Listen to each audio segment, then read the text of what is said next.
नमस्कार दोस्तों, चलिए जानते हैं बिहार की फटाफट 25 बड़ी खबरों को सिर्फ 10 मिनट में। लेकिन उससे पहले आप यह वीडियो किस जगह से देख रहे हैं हमें कमेंट में जरूर बताएं। मानसून ने दिया लौटने का संकेत, बिहार में बाढ़ के बीच बजी खतरे की घंटी। दोस्तों, मानसून ने लौटने का संकेत दे दिया है। इसी तरह बिहार में बाढ़ के बीच एक और खतरे की घंटी बजी है। वहीं आज पटना समेत प्रदेश के अधिसंख्य भागों में अगले 24 घंटे तक मौसम शुष्क बना रहेगा। अगले 3 दिनों के दौरान अधिकतम तापमान में विशेष परिवर्तन की संभावना नहीं है। 2 दिनों बाद अधिसंख्य भागों में छिटपुट वर्षा के आसार है। रेल यात्रियों के लिए बड़ी खबर, बिहार से चलने वाली 20 ट्रेनें रद्द। दोस्तों, भागलपुर किऊल रेलखंड पर ट्रेनों का परिचालन बाधित रहेगा। मालदा रेल मंडल ने सोमवार को 20 ट्रेनों को रद्द कर दिया है। वहीं 24 ट्रेनों का रूट बदल दिया है। रेलवे ने 11 ट्रेनों को बीच रास्ते से वापस करने का निर्णय लिया है। मालदा रेल मंडल के रेल मंडल प्रबंधक मनीष कुमार गुप्ता ने बताया कि बरियारपुर रतनपुर के बीच पुल संख्या 195 का गार्डर के पास गंगा का पानी पहुंच गया है। सुरक्षा के लिहाज से ट्रेनों का परिचालन बंद है। बिहार में भूमि सर्वे टला, जमीन मालिकों को बड़ी राहत, नीतीश के मंत्री ने बताई रोकने की वजह। दोस्तों, बिहार के राजस्व एवं भूमि सुधार मंत्री ने जमीन सर्वेक्षण को लेकर बड़ा ऐलान किया है। उन्होंने कहा है कि भू मालिकों को जमीन के कागज और दस्तावेज ढूंढने के लिए काफी परेशानी का सामना करना पड़ा है। ऐसे में सरकार भूमि सर्वेक्षण कार्यक्रम को 3 महीने के लिए स्थगित करने जा रही है। उन्होंने कहा कि इस संबंध में कुछ दिन में नोटिफिकेशन जारी कर दिया जाएगा। पूर्णिया एयरपोर्ट से विमान जल्द भरेंगे उड़ान, आ गई खुशखबरी। जदयू नेता संजय झा ने दिया बड़ा अपडेट। दोस्तों, पूर्णिया एयरपोर्ट को लेकर नई जानकारी सामने आई है। जदयू के राष्ट्रीय कार्यकारी अध्यक्ष संजय झा ने इस संबंध में नागरिक उड्डयन मंत्री राममोहन नायडू से मुलाकात की है। मिलने के बाद जदयू नेता ने बड़ा अपडेट दिया है। संजय झा ने पूर्णिया से उड़ान सेवा शुरू होने के संबंध में बड़ा बयान दिया है। नीतीश कुमार ने बाढ़ पीड़ितों को खुश कर दिया, सबके सामने कर दिया गजब का ऐलान। दोस्तों, बिहार में बाढ़ से आई तबाही का जायजा लेने के लिए मुख्यमंत्री नीतीश कुमार ने बाढ़ प्रभावित इलाकों का दौरा किया। उन्होंने बाढ़ पीड़ितों को हर संभव मदद का भरोसा दिलाया और कहा कि सरकार के खजाने पर पहला अधिकार आपदा पीड़ितों का है। उन्होंने जिलाधिकारियों को पूरी तरह से अलर्ट रहने और त्वरित कार्रवाई करने के निर्देश दिए। चिराग की पार्टी ने बिहार विधानसभा चुनाव को लेकर लिया बड़ा फैसला। 243 सीटों के लिए बनाई खास रणनीति। दोस्तों, बिहार में अगले साल विधानसभा चुनाव होने हैं, लेकिन तमाम नेता अभी से ही इसकी तैयारी में जुट गए हैं। एक तरफ भाजपा प्रदेश में लगातार सदस्यता अभियान चला रही है, वहीं दूसरी ओर एनडीए के घटक दल भी चुनाव को लेकर रणनीति बनाने में जुटे हैं। अब खबर है कि विधानसभा चुनाव को लेकर लोक जनशक्ति पार्टी रामविलास ने एक बड़ा निर्णय लिया। बिहार में गंगा, कोसी और पुनपुन नदियों का तांडव, नए इलाकों में घुस रहा बाढ़ का पानी। दोस्तों, बिहार में बाढ़ की स्थिति विकराल होती जा रही है। गंगा, कोसी और पुनपुन नदियों का जलस्तर बढ़ने से कई नए इलाकों में बाढ़ का पानी घुस गया है। बता दें कि बाढ़ से अब तक 5 लोगों की हो चुकी है। मुंगेर, भागलपुर, लखीसराय और बेगूसराय में स्थिति सबसे ज्यादा गंभीर है। प्रशासन बाढ़ पीड़ितों को राहत पहुंचाने में जुटा है। क्या बिहार में रुक जाएगा भूमि सर्वे? नीतीश सरकार ने खुद बताई सच्चाई। दोस्तों, बिहार के राजस्व एवं भूमि सुधार विभाग ने भूमि सर्वे पर रोक लगने की चर्चाओं को अफवाह बताया है। विभाग के मुताबिक अब तक 41,333 मौजों में ग्राम सभा का आयोजन हो चुका है। 37,974 मौजों को निदेशालय की वेबसाइट पर अपलोड किया गया है। 25 लाख लोगों ने स्वघोषणा पत्र जमा किया है, जिसमें से 11 लाख लोगों ने ऑनलाइन स्वघोषणा पत्र जमा किया है।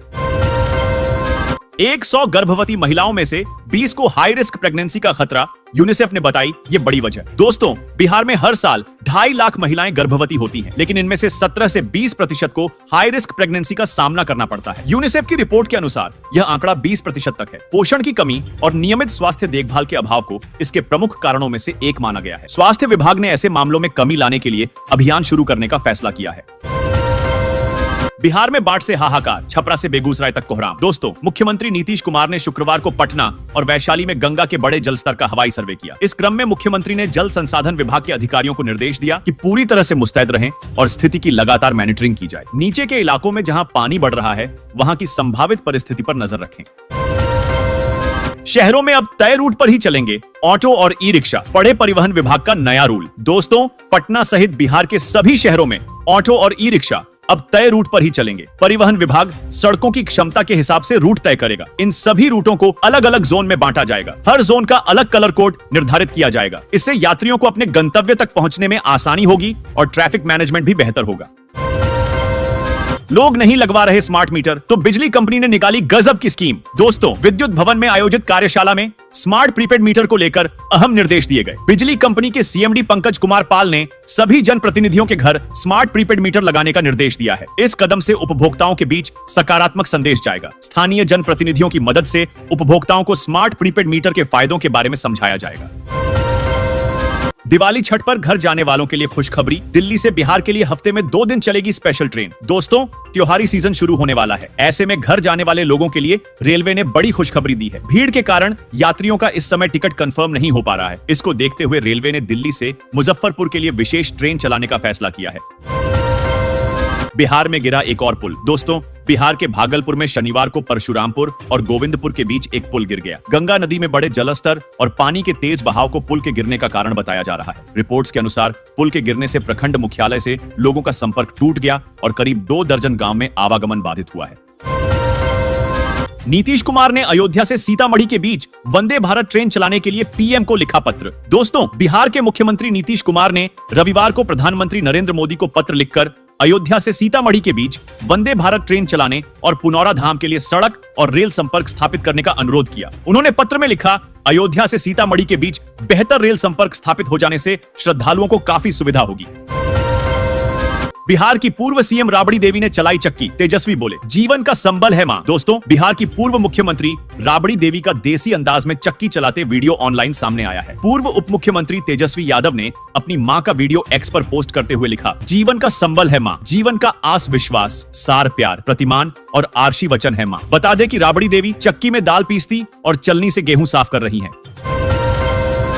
बिहार के सभी निजी स्कूलों तक पहुंचा शिक्षा विभाग का नया लेटर, मिल गई फाइनल वार्निंग, 5 दिन में पूरा करना होगा काम। दोस्तों, बिहार शिक्षा विभाग का नया लेटर सभी निजी स्कूलों तक पहुंच गया है। सभी निजी स्कूलों को निर्देश दिया गया है कि जिन्होंने बिना आधार के ही बच्चों के नाम पोर्टल पर अपडेट किए हैं, वे 1 सप्ताह के अंदर आधार के साथ अपडेट कर दें। पोर्टल पर आधार अपडेट करने की अंतिम तिथि 28 सितंबर है। ऐसा नहीं करने वाले निजी विद्यालयों पर कार्रवाई की जाएगी।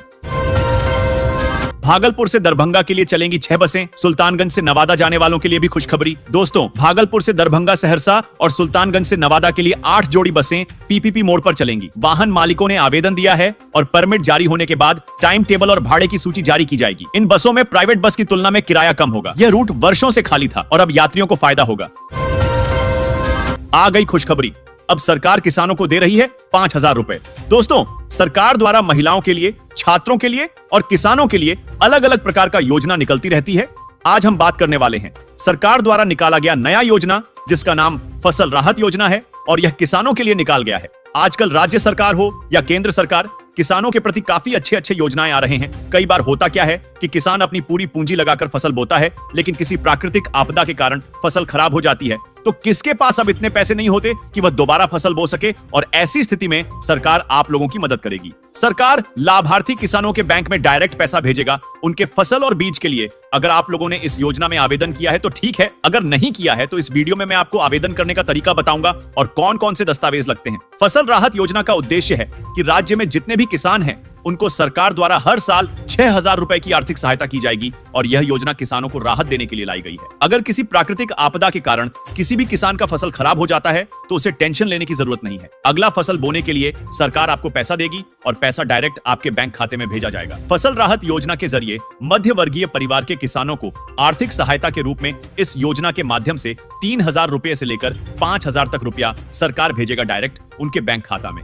और यह योजना राज्य भर में बहुत ज्यादा प्रसिद्ध हो रहा है। बता दें कि जो भी आवेदक इस योजना में आवेदन कर रहा है उसकी उम्र 18 वर्ष से ऊपर होना चाहिए। फसल राहत योजना में आवेदन करने वाले किसान के पास खुद की अपनी भूमि होनी चाहिए और उसके सारे दस्तावेज भी। राज्य की नई योजना फसल राहत में आवेदन करने वाले किसान पहले से किसी सरकारी नौकरी में कार्यरत नहीं होने चाहिए। आवेदन करने वाले किसान के पास सभी सरकारी दस्तावेज होने चाहिए वेरिफिकेशन के तौर पर, जैसे आधार कार्ड, बैंक पासबुक होना चाहिए। अगर आप इस योजना में आवेदन करना चाहते हैं तो आपके पास Aadhaar card, PAN card, mobile number, bank passbook, निवास प्रमाण पत्र, आय प्रमाण पत्र, जमीन से जुड़ा सभी दस्तावेज, खसरा, खतौनी, पासपोर्ट साइज फोटो, घोषणा प्रमाण पत्र होना चाहिए। अगर आपके पास ये सब है तो आप आवेदन कर सकते हैं।